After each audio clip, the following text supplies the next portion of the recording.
Radhe Radhe friend, जय Shri Krishna. Veena Deepak Soni YouTube channel में आप लोगों का स्वागत है।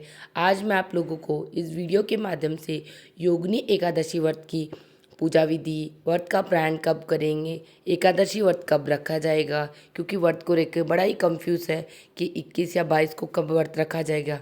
आप वीडियो को पूरी जरूर देखना। साथ ही आप लोगों को पता है योगिनी एकादशी का व्रत रखने से व्यक्ति को 88,000 ब्राह्मणों को भोजन कराने की जितना पुण्य मिलता है, जिससे उसका जीवन धन्य हो जाता है और उसे स्वर्ग में भी सम्मानजनक स्थान प्राप्त होता है। यह एक एकादशी इतनी महत्वपूर्ण है।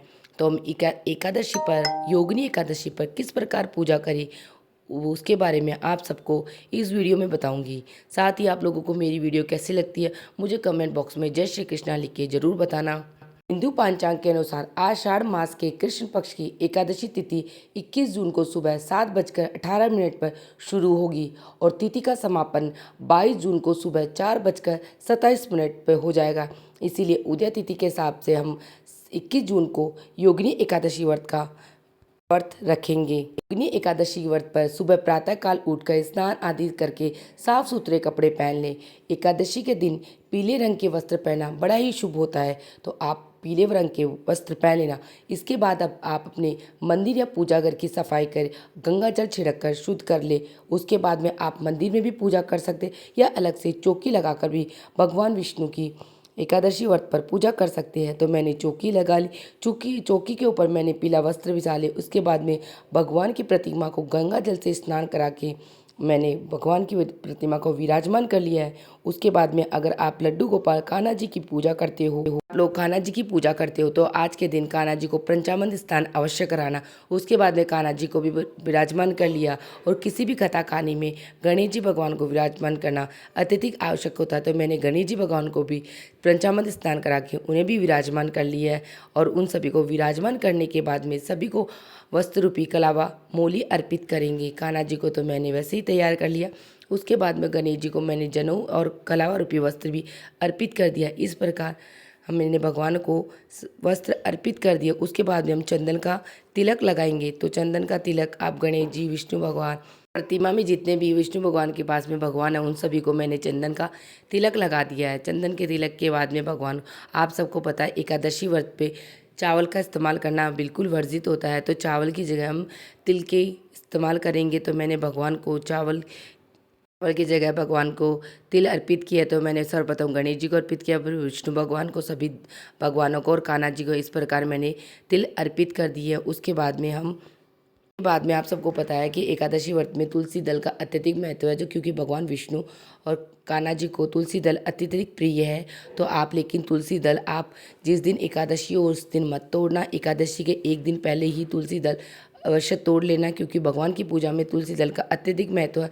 उसके बाद में मैंने कान्हा जी और भगवान विष्णु को तुलसी की पत्तियां भी अर्पित की है, क्योंकि भगवान का भोग या भगवान की पूजा उसके बिना नहीं हो सकती। उसके बाद में हम पुष्प अर्पित करेंगे।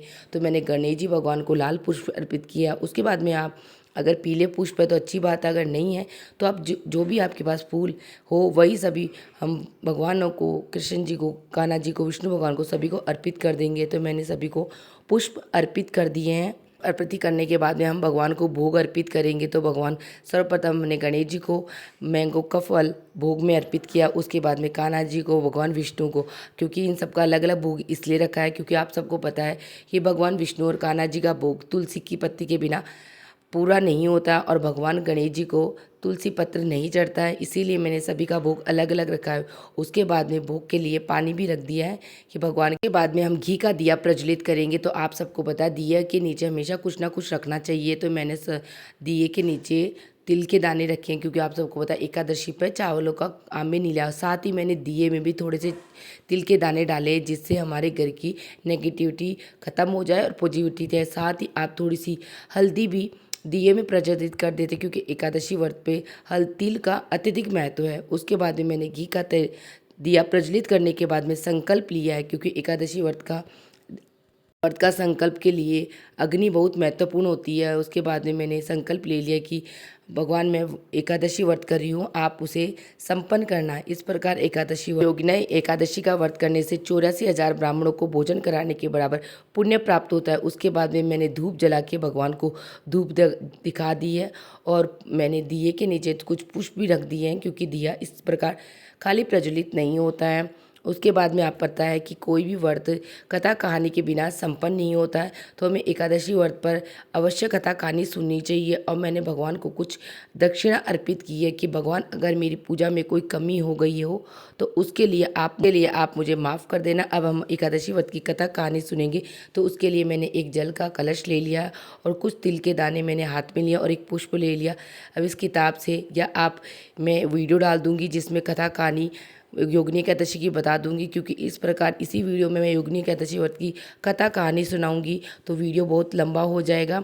और कथा कहानी सुनने के बाद में जो हम पुष्प लिया वो भगवान विष्णु को अर्पित कर देंगे, और जो तिल के दाने हैं वह हम कलश में डाल देंगे और ये कलसी हम सूर्य भगवान को जल सींच देंगे। और उसके बाद में भगवान विष्णु गणेश जी की हम सभी की आरती करेंगे। तो सर्वप्रथम गणेश जी की आरती कर लेंगे, फिर ओम जय जगदीश हरे भगवान विष्णु की बात आरती करेंगे। उसके बाद में अगर आप 108 बार ओम भगवते वासुदेवाय मंत्रों का जाप करते हो तो आज मंत्रों का जाप भी कर सकते हो, क्योंकि आरती सर्व अंत में की जाती है। उसके बाद में हम भगवान से क्षमा याचना करेंगे कि अगर भगवान मेरी पूजा पाठ में कोई कमी हो गई हो तो उसके लिए मुझे आप माफ़ कर देना। कि इस व्रत के पुण्य से व्यक्ति को 88,000 ब्राह्मणों को भोजन कराने जितना पुण्य मिलता है, जिससे उसका जीवन धन्य हो जाता है और उसे स्वर्ग में भी सम्मानजनक स्थान प्राप्त होता है। बाद में योगिनी एकादशी में हमने जो भगवान विष्णु की चौकी लगाई है, शाम को भी हम इस चौकी के आगे धूप और दिया प्रज्वलित करेंगे और भगवान के लिए जो भोग लगाए एकादशी व्रत पर जो हम भोग बनाएंगे वो सर्वप्रथम भगवान को अर्पित करके आप लोग भी ग्रहण कर लेना। और व्रत का प्रारंभ हम द्वादशी को करेंगे। जो व्रत का प्रारंभ 22 जून को सुबह योगिनी एकादशी व्रत का प्रारंभ 22 जून को दोपहर 1:47 से लेकर शाम 4:35 पर होगा। ये बड़ा ही उत्तम और सर्वश्रेष्ठ मुहूर्त है जिसमें आप योगिनी एकादशी व्रत का प्रारंभ कर सकते हैं। एकादशी का व्रत करने से हमें 88,000 ब्राह्मणों को भोजन कराने जितना पुण्य मिलता है। तो आप भक्ति भाव श्रद्धा के साथ योगिनी एकादशी व्रत का जरूर करना। आप सबको मेरी योगिनी एकादशी व्रत की पूजा विधि कैसी लगी मुझे कमेंट बॉक्स में जय श्री कृष्णा लिख के जरूर बताना। आप लोगों को मेरा वीडियो थोड़ा भी यूज़फुल लगा है तो वीडियो को लाइक करना और चैनल को सब्सक्राइब करना, जिससे आने वाली वीडियो का नोटिफिकेशन आप लोगों को प्राप्त हो। से वीडियो देखने के लिए आप सभी का धन्यवाद। मिलते हैं नेक्स्ट वीडियो में। राधे राधे फ्रेंड, जय श्री कृष्णा।